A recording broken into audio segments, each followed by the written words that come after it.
Fancy a run around with a counsellor? Only if he's wicked. What does she mean by that? Here we go, back at it again. Guy Ritchie, London-centric crime drama. I'm pumped, aren't you? But is it any good? Let's find out. I'm Meffistoe. Like, share, and subscribe because this is my review of the movie that you probably haven't heard of, RocknRolla. The most expensive escort girls ever to have escorted. Well, they've got the night off from the Russians and they have been greased down just for the Bobski. RocknRolla was Guy Ritchie trying to capture the magic of his previous London gangster movies like Lock, Stock, and Two Smoking Barrels and Snatch. For RocknRolla, he wanted to get Jason Statham back, but at this point, Statham has built a massive career for himself in Hollywood that Ritchie simply couldn't afford bringing to this project. What the did you get that, huh? Whoa, leave it. But once again, Ritchie constructed a story involving multiple characters, all interacting with each other, and all revolve around the simple and unassuming MacGuffin. Now, if you can master a slap like that, there's no need for your clients to hold back. The story begins with 1-2 and Mumbles trying to score an easy deal in the London real estate market. However, they are being swindled by none other than the king of real estate, a local gangster by the name of Lenny Cole. Two move fast, and I love bricks and mortar. Property's always a safe bet, but you gotta know what you're doing. So the two end up owing him money rather than selling him property. Meanwhile, Lenny is making a deal on the same property with a wealthy, rich oligarch named Yuri for 7 million euros. And to seal the deal, Yuri gives Lenny his lucky painting. That picture has brought me nothing but luck, Lenny. It's my lucky picture. Yeah? Yeah. In order to secure funding, Yuri turns to his accountant, who he has a secret crush on, to withdraw the cash money, which ends up being robbed by none other than 1-2 and Mumbles. Sorry, is this a robbery? Yes, it is a robbery.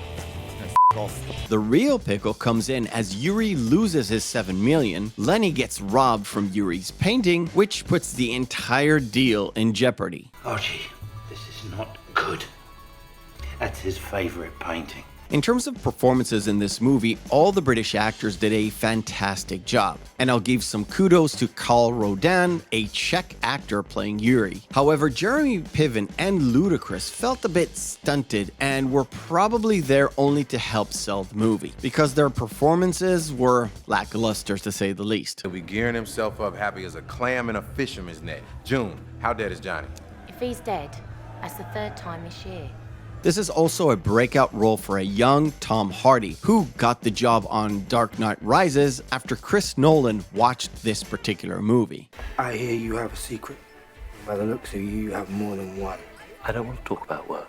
But above everybody else is Mark Strong, playing the role of Archie, who serves as the main role of the guy who connects every different faction together and every single character, and also the main narrator of the movie. The funny part is that Strong preferred to have a shaved head. This is the actor's choice from a very early age when he started to lose his hair. But Guy Ritchie forced him to wear a wig throughout the movie in order to make a point about the character, so much so that Ritchie even forgot the point itself. But putting the hair part aside, he is my favorite character in the movie and the character that actually has the most growth and a full-on arc. Someone lose a bit of paperwork, did they want to?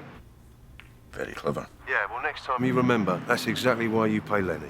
And the character of Archie actually brings me to my second point. The main theme of the movie is a facade. All the characters except for two have some sort of a mask or a role they play around everyone else and try to convince them they are something they're not. Johnny Quid, Lenny, the counselor, the accountant, Yuri, and even Archie all have certain roles they have to play to keep up with this charade. Even Handsome Bob, Hardy's character, has that mask on until a moment where the mask comes off and you can feel the weight lifting off his character.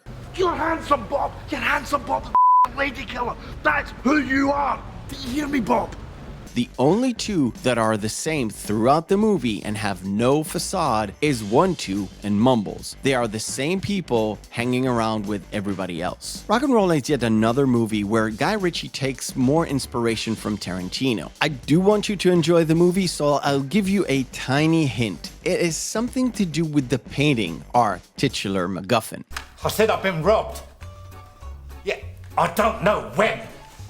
It's the painting. RocknRolla on the face of it is a pale imitation of other crime dramas that Guy Ritchie has made. However, if you dive deep into the movie and the underlying messaging, you'll find a gem of a story and the bare bones of a much later and far superior movie made by Ritchie in its storytelling and in its style of editing that he employed in this film. I will recommend you pick this one up to watch. I rewatched it after a few years and enjoyed it a second time much more. Maybe because this time it came with not expecting another snatch, and I was fully committed to absorb the story at hand. Now you know why they call me Tank, didn't you, Archie?